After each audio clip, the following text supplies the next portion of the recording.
મિત્રો કયામતવાળી એક ઘડી જેનું નામ છે ડૂમ્સડે ક્લોક। ડૂમ્સડે મતલબ કે કયામતનો દિવસ અને ડૂમ્સડે ક્લોક મતલબ કે એ ઘડિયાળ જેને કયામતની ઘડિયાળ કહેવામાં આવે છે, જેમાં કયામતના દિવસનો ટાઈમ જણાવવામાં આવે છે। હવે મિત્રો તમારા મનમાં અહીંયા બે સવાલ આવી રહ્યા હશે કે કયામતના દિવસનું પ્રેડિક્શન કરવાવાળી ઘડિયાળની આ ટેકનોલોજી ક્યાંથી આવી। બીજો પ્રશ્ન કે જો કયામતનો સમય ખબર પડી ગઈ છે તો આખરે એ સમય હવે કેટલો દૂર છે।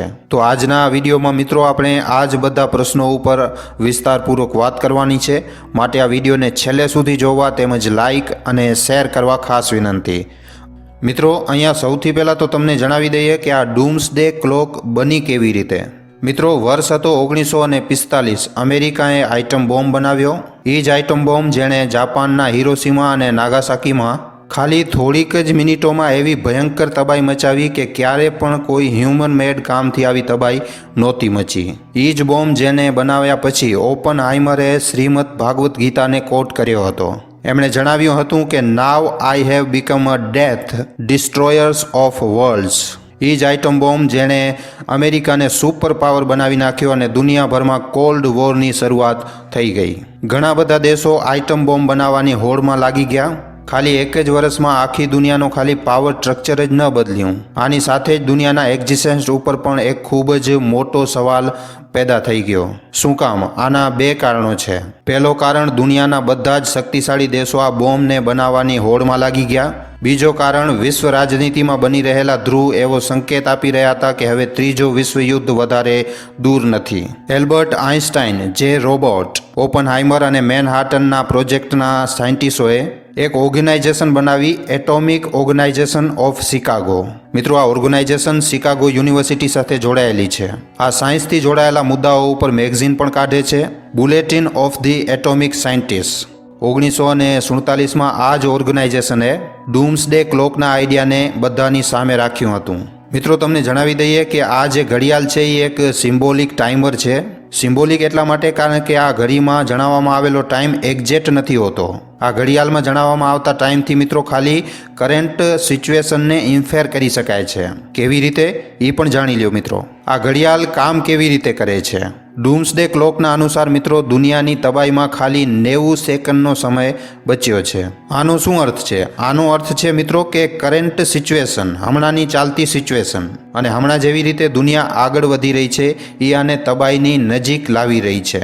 હવે કઈ વસ્તુઓના લીધે દુનિયા જે છે એ તબાહીની નજીક આવી ગઈ છે? શું છે આ કરંટ સિચ્યુએશન? આ વિષયમાં પણ મિત્રો તમને વિસ્તારપૂર્વક સમજાવીએ છીએ। તો જુઓ મિત્રો, દુનિયામાં ચાલી રહેલા મોટા મોટા યુદ્ધ જેમ કે રશિયા યુક્રેન, હમાસ ઇઝરાયલ અને ક્લાઇમેટ ચેન્જના લીધે દુનિયાના અલગ અલગ હિસ્સાઓ જે છે એ ખૂબ જ ખરાબ રીતે પ્રભાવિત થઈ રહ્યા છે। આ વાતની ગંભીરતાને સમજવા માટે મિત્રો તમને હાલમાં જ આવેલી એક રિપોર્ટનું ઉદાહરણ આપું છું। મિત્રો યુએનની એક સંસ્થા છે IPCC, inter governmental panel of climate change. એણે મિત્રો ક્લાઇમેટ ચેન્જ ઉપર એક રિપોર્ટ બહાર પાડી છે।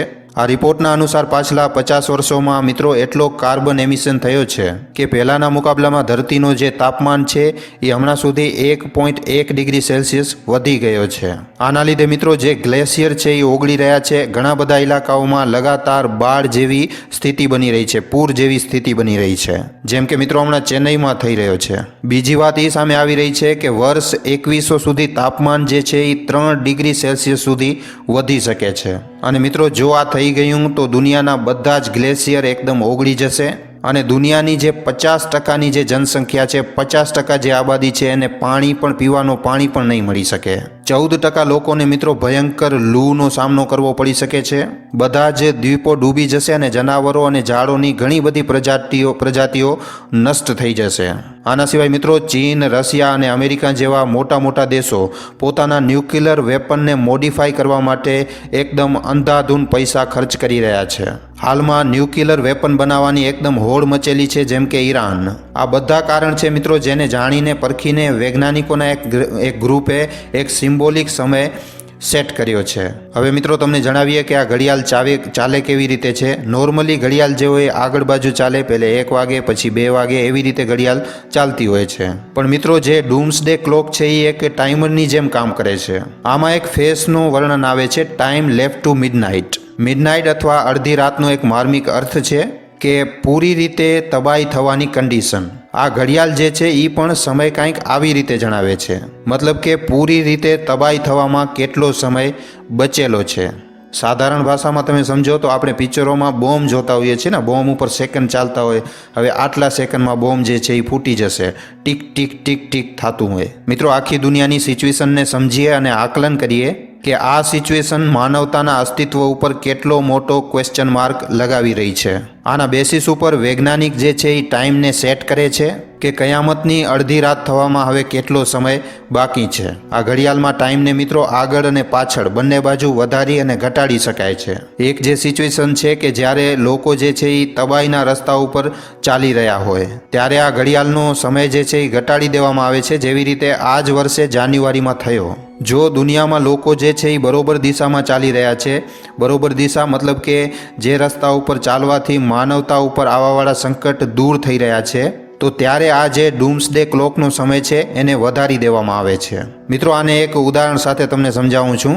અમેરિકાએ 1953માં મિત્રો જ્યારે હાઇડ્રોજન બોમ્બનો ટેસ્ટ કર્યો હતો ત્યારે આ વૈજ્ઞાનિકોએ તબાહીનો સિમ્બોલિક સમય જે છે એને 2 મિનિટ ઉપર કર્યો. પણ મિત્રો એના પછી જ્યારે 1963માં પાર્સલ ટેસ્ટ બ્રેન્ડ ટીટી સાઇન થઈ, અમેરિકા, બ્રિટન અને સોવિયત સંઘે સંધિ ઉપર સાઇન કરી અને આના હિસાબે કોઈ પણ ન્યુક્લિયર ટેસ્ટ હવા, સ્પેસ અથવા પાણીમાં નહીં કરવામાં આવે એવું નક્કી કરવામાં આવ્યું. આ ટીટીથી મિત્રો એક રીતે લોકોને જે છે એ સિક્યોરિટી મળી.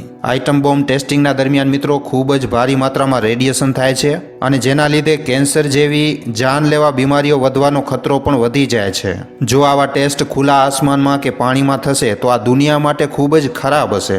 દુનિયા માટે ખૂબ જ મોટી મુસીબત પેદા થઈ શકે છે. આ ટેસ્ટ બ્રેન્ડ ટીટીથી આ જે ખતરો હતો એ ટળ્યો અને ડૂમ્સડે ક્લોકનો ટાઈમ જે હતો એને 2 મિનિટથી વધારી અને 12 મિનિટ કરી દેવામાં આવ્યું. અને આવી રીતે જ મિત્રો આ ઘડિયાળના ઇતિહાસમાં બીજી વાર પણ ઘણા મોકા ઉપર આવું કરવામાં આવ્યું છે.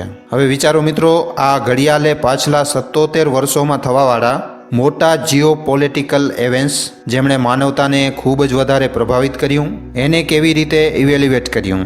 1947માં જ્યારે આ ઘડિયાળ બની હતી, બુલેટિન બેલ્ટના વૈજ્ઞાનિકોએ વિનાશનો સમય 7 મિનિટ સેટ કર્યું હતું. પણ એના પછી વર્ષ 1949માં સોવિયત સંઘે આઇટમ બોમ્બ બનાવી લીધો અને અમેરિકા પાસે મિત્રો આઇટમ બોમ્બ પહેલાથી જ હતો. આખી દુનિયામાં, આખા વિશ્વમાં મિત્રો એક ન્યુક્લિયર વોરની સિચ્યુએશન બની રહી હતી અને ત્યારે તબાહીના સમયને ઘટાવીને 3 મિનિટ કરી દેવામાં આવ્યું. મિત્રો અમે હમણાં સુધી તમને ટેસ્ટ બ્રાન્ડ ટીટીના વિષયમાં જણાવ્યું, જ્યારે પહેલીવાર સમયને ઓછો કરવાની જગ્યાએ વધારવામાં આવ્યું. કારણ કે મિત્રો તે સમયે એક નવી ઉમ્મીદ જાગી હતી. 1974 સુધી આ સમય જે છે એ મિત્રો 10 થી 12 મિનિટની વચ્ચે જ રહ્યો. 1974માં ભારતે બુદ્ધ પૂર્ણિમાના દિવસે આઇટમ બોમ્બનો ટેસ્ટ કર્યો, બુદ્ધા સ્માઇલિંગ.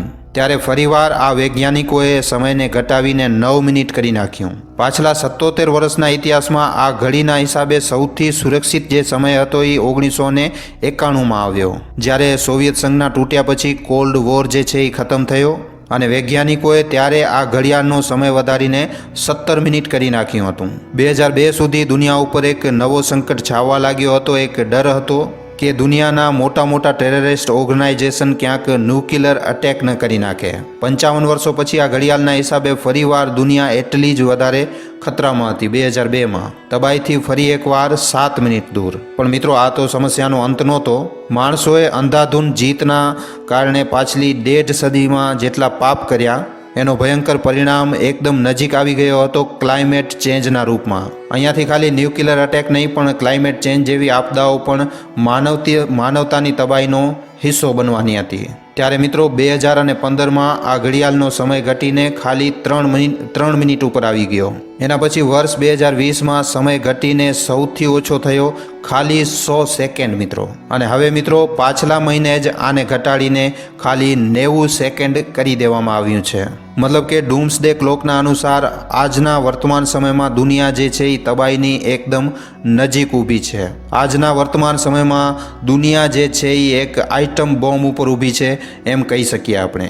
મિત્રો આ ખૂબ જ મોટી ચિંતાનો વિષય છે. જો આ ખતરાથી આપણે સાવચેત નહીં રહીએ તો મિત્રો ખૂબ જ મોડું થઈ શકે છે પછી, કારણ કે મિત્રો વર્તમાન સમયમાં દુનિયાના હાલત જે છે એ ખૂબ જ ખરાબ છે અને એટલા માટે ડૂમ્સડે ક્લોક આ જે સમય જણાવે છે મિત્રો કે જો તબાહી શરૂ થઈ જાય તો ખાલી 90 સેકન્ડમાં બધું બરબાદ થઈ શકે છે। તો મિત્રો આ વિષયમાં તમારા શું વિચાર છે, તમને આજનો આ વિડીયો કેવો લાગ્યો છે અમને નીચે કમેન્ટ સેક્શનમાં લખીને જરૂર જણાવજો। તો અને જો તમે અમારા ગુજરાતી દુનિયા નામના યુટ્યુબ ચેનલ ઉપર પહેલીવાર આવ્યા છો તો હમણાં જ આ ચેનલને સબસ્ક્રાઇબ કરી લેજો। સબસ્ક્રાઇબ કર્યા બાદ બાજુમાં જે બેલ આઇકન જે ઘંટડીનું નિશાન આવે એને દબાવી નાખજો, જેનાથી અમારા દરેક વિડીયોની જાણકારી તમને નોટિફિકેશનના માધ્યમથી મળતી રહે। આખો વિડીયો જોવા બદલ આભાર। હવે આપણે મળીશું એક આવા જ નવા જાણકારીસભર વિડીયોમાં। ધન્યવાદ।